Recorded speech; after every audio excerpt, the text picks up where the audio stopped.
Colliding Worlds by J.C. Hilton. In this PowerPoint, I will be discussing three major points.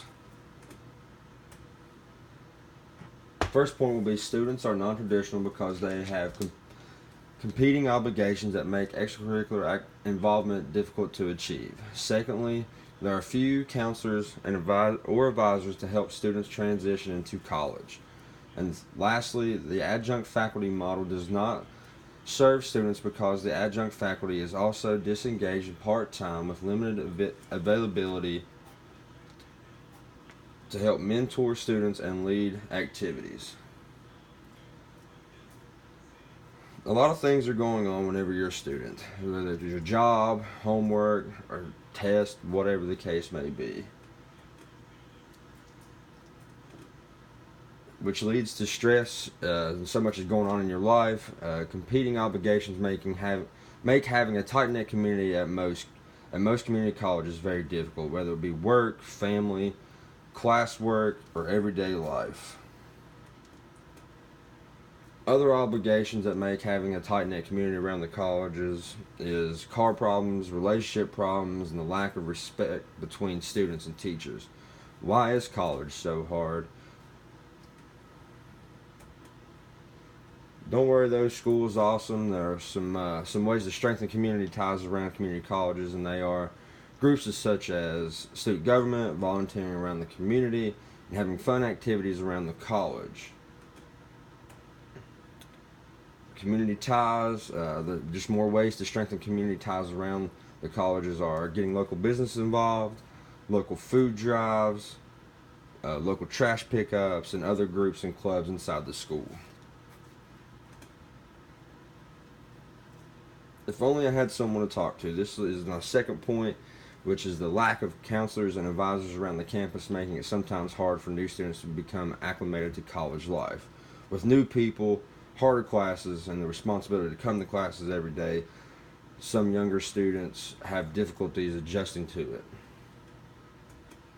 Some other problems that occur due to the lack of counselors and advisors as well are troubles with schoolwork, problems fitting in around the school, and not being able to have a voice in certain situations. There are solutions, and some of those solutions to solve the problem with a few counselors and advisors would be open forums between students and teachers, hire a full-time advisor, and office hours for other things besides class-related issues.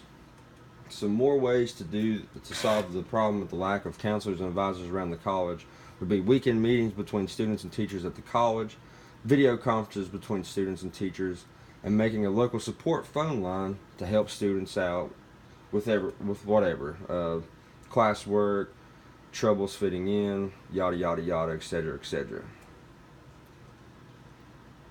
Which leads me to my final point. The adjunct faculty model does not serve students because the adjunct faculty is also disengaged and part-time with limited availability to help mentor students and lead activities.